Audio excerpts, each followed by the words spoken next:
Order, order.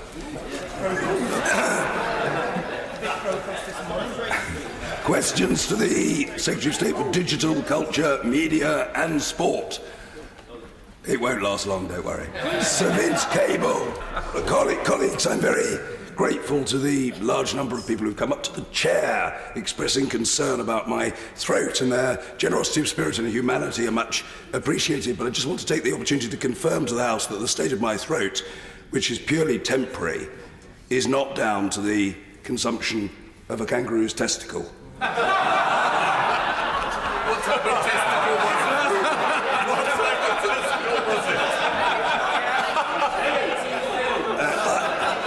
I wouldn't eat it. It would probably be poisoned. Mr. Jacob Rees-Mogg. Thank you, Mr. Speaker. And I do have a supply of throat sweets, should you need them.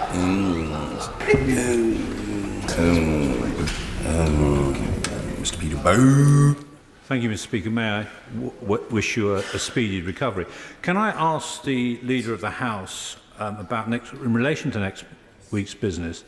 The Speaker is clearly suffering from his voice and a problem, and he does put enormous hours in the chair, and he stays there for quite extreme times and has to shout at times to keep the House in order.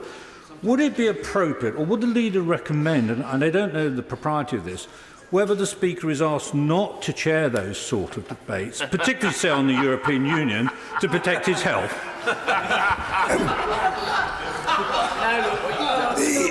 The expression "dream on" springs to mind. The Leader. Mr. Speaker, I think this is entirely a matter for you to decide which debates you chair and which debates you don't chair, though I would say that for the convenience of previous speakers in past times, before there were deputies, there was a curtain that could... Is that not true? It is reported in good history books, but clearly not ones that are as good as those written by the honourable gentleman. Many people think that whisky is very good for sore throats, so it may be that a bottle ought to be winging its way to the Speaker's apartments.